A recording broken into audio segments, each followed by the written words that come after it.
Hi all, welcome to YouTube channel Study Karnataka.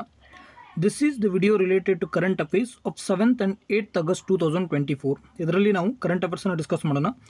7 ಮತ್ತು 8ನೇ August 2024ರ current affairs ಅನ್ನು ನೋಡೋಣ.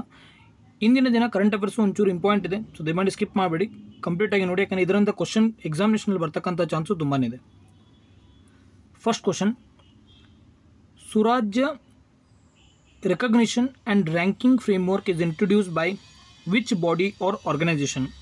ಸುರಾಜ್ಯ ಗುರುತಿಸುವಿಕೆ ಮತ್ತು ಶ್ರೇಯಾಂಕದ ಚೌಕಟ್ಟನ್ನು ಯಾವ ಸಂಸ್ಥೆ ಅಥವಾ ಸಂಸ್ಥೆಯು ಪರಿಚಯಿಸಿದೆ?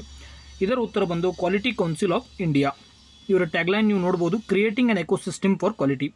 ಇದು ಯಾವ ವರ್ಷದಂದು ಭಾರತದಲ್ಲಿ ಬಂದಿದೆ? ಇದನ್ನು ಕಮೆಂಟ್ ಮಾಡಿ ತಿಳಿಸಿ.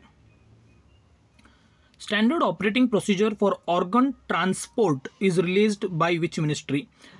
ಅಂಗ ಸಾರಿಗೆ ಆಗಿ, ಅಂದರೆ ಯಾವುದೇ ಆದ ಒಂದು ಆರ್ಗನ್ ಇರುತ್ತೆ, ಅಂಗ ಇರುತ್ತೆ, ಅದನ್ನು ಒಂದು ಪ್ಲೇಸಿಂದ ಮತ್ತೊಂದು ಪ್ಲೇಸಕ್ಕೆ ಮತ್ತು ಒಂದು ಜಾಗದಿಂದ ಮತ್ತೊಂದು ಜಾಗಕ್ಕೆ ತೊಗೊಂಡು ಹೋಗಬೇಕಾಗಿದ್ದಲ್ಲಿ ಸ್ಟ್ಯಾಂಡರ್ಡ್ ಆಪರೇಟಿಂಗ್ ಪ್ರೊಸೀಜರನ್ನು ಯಾವ ಸಚಿವಾಲಯವು ಬಿಡುಗಡೆ ಮಾಡಿದೆ ಎಂದು ಕೇಳಿದ್ದಾರೆ. ಇದರ ಉತ್ತರ ಬಂದು ministry of health and family welfare, government of India.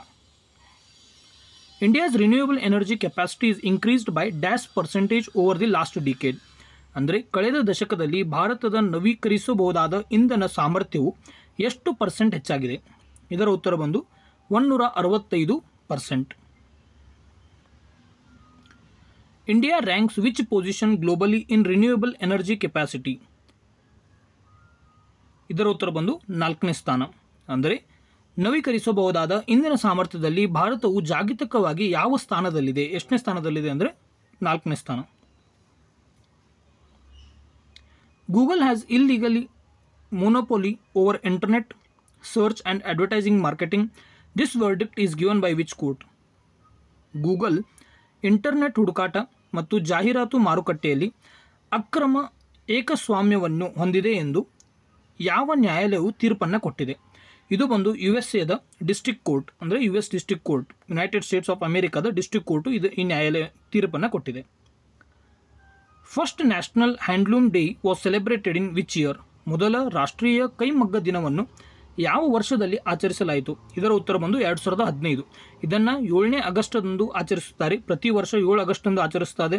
ಮೊದಲನೇದಾಗಿ 2015ರಲ್ಲಿ ಇದನ್ನು ಪರಿಚಯಿಸಲಾಯಿತು. ಮೊದಲನೇ ಹ್ಯಾಂಡ್ಲೂಮ್ ಡೇಯನ್ನು ಅಥವಾ ಕೈಮಗ್ಗ ದಿನವನ್ನು 2015ರಂದು ಆಚರಿಸಲಾಗಿತ್ತು. ಈ ಸರ್ತಿ ಅಂದರೆ 2024ರ ಥೀಮ್ ಏನಿದೆ ಎಂದು ಕೇಳಿದ್ದಲ್ಲಿ weaving sustainable futures. Infrastructure Investment Trust is regulated by which body or organization? Infrastructure Investment Trust ಇದನ್ನು ಯಾವ ಸಂಸ್ಥೆ ಅಥವಾ ಸಂಸ್ಥೆಯು ನಿಯಂತ್ರಿಸುತ್ತದೆ? ಇದು ಸ್ಪೆಸಿಫಿಕ್ ಆಗಿ ನ್ಯಾಷನಲ್ ಹೈವೇ ಅಥಾರಿಟಿ ಆಫ್ ಇಂಡಿಯಾದ ಇನ್ಫ್ರಾಸ್ಟ್ರಕ್ಚರ್ ಪ್ರಾಜೆಕ್ಟ್ಗಾಗಿ ಈ ಒಂದು ಇನ್ವೆಸ್ಟ್ಮೆಂಟ್ ಟ್ರಸ್ಟನ್ನು ತರಲಾಗಿದೆ. ಇದನ್ನು ಯಾವ ಸಂಸ್ಥೆ ನಿಯಂತ್ರಿಸುತ್ತದೆ ಎಂದು ಕೇಳಿದ್ದಲ್ಲಿ SEBI. Securities and exchange board of India ಇದು ಯಾವ ವರ್ಷದಂದು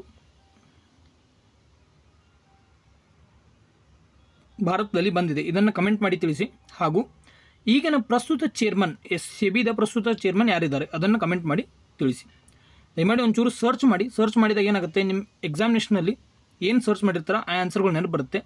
ಹೀಗಾಗಿ ಸರ್ಚ್ ಮಾಡಿ ಕಮೆಂಟ್ ಮಾಡಿದಾಗ ಅದು ಹೆಲ್ಪ್ಫುಲ್ ನಿಮಗೆ ಆಗಿರುತ್ತೆ. Mpox is caused due to?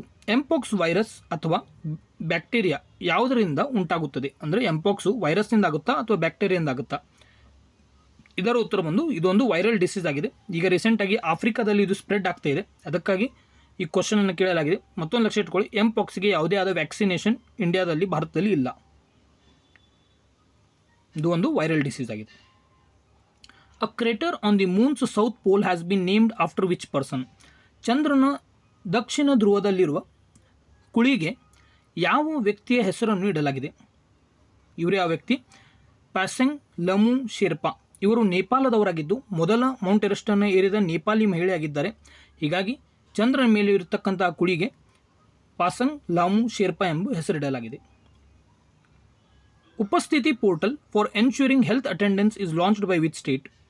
ಆರೋಗ್ಯ ಹಾಜರಾತಿಯನ್ನು ಖಚಿತಪಡಿಸುವಲ್ಲಿ ಅದಕ್ಕಾಗಿ ಉಪಸ್ಥಿತಿ ಪೋರ್ಟಲನ್ನು ಯಾವ ರಾಜ್ಯವು ಪ್ರಾರಂಭಿಸಿದೆ? ಇದರ ಉತ್ತರ ಬಂದು ಜಾರ್ಖಂಡ್. ಜಾರ್ಖಂಡ್ ರಾಜ್ಯವು ಈ ಉಪಸ್ಥಿತಿ ಪೋರ್ಟಲನ್ನು ಪ್ರಾರಂಭಿಸಿದೆ. Who is the new chairman of SBI? ಈಗ ರೀಸೆಂಟಾಗಿ ನಿನ್ನೆ SBI ಚೇರ್ಮನ್ನರನ್ನು ಹೊಸದಾಗಿ ಅಪಾಯಿಂಟ್ ಮಾಡಿದ್ದಾರೆ. ಅವರ ಹೆಸರು ಏನೆಂದು ಕೇಳಿದ್ದಾರೆ. ಇವರ ಹೆಸರು ಬಂದು ಚಲ್ಲ ಶ್ರೀನಿವಾಸಲು ಶೆಟ್ಟಿ. ಇವರು SBIದ ನೂತನ ಅಧ್ಯಕ್ಷರಾಗಿ ಆಯ್ಕೆಯಾಗಿದ್ದಾರೆ. SBI state bank of India ಯಾವ ವರ್ಷದಂದು ನ್ಯಾಷನಲ್ ಬ್ಯಾಂಕ್ ಎಂದು ಘೋಷಣೆ ಮಾಡಲಾಯಿತು ಮತ್ತು SBI ಸ್ಥಾಪನೆಯಾದ ವರ್ಷವನ್ನು ತಿಳಿಸಿ. Thanks for watching the video. ಯಾರಿಗೆಲ್ಲ PDF ಬೇಕು ಅವರ ಲಿಂಕನ್ನು ಡಿಸ್ಕ್ರಿಪ್ಷನ್ ಕೊಟ್ಟಿರ್ತೇನೆ. ಆ ಟೆಲಿಗ್ರಾಮ್ ಚಾನಲ್ನ ನೀವು ಜಾಯಿನ್ ಮಾಡ್ಕೊಳ್ಳಿ. ಹಾಗೂ ಚಾನಲ್ಗೆ ಹೊಸದಾಗಿದ್ದರೆ ಚಾನಲ್ನ ಸಬ್ಸ್ಕ್ರೈಬ್ ಮಾಡ್ಕೊಳ್ಳಿ. ಮತ್ತು ಮೇನ್ಸ್ ಕೋರ್ಸಿಗಾಗಿ ಅಲ್ಲಿ ಪಕ್ಕದಲ್ಲಿ ಒಂದು ಜಾಯಿನ್ ಬಟನ್ ಇದೆ, ಅದನ್ನು ಕ್ಲಿಕ್ ಮಾಡಿ 29 ರೂಪೀಸ್ನಲ್ಲಿ ಡೈಲಿ ಒಂದು ಮೇನ್ಸ್ ಆನ್ಸರನ್ನು ಬರೆಯಿರಿ. Thanks for watching video. Have a nice day. Bye.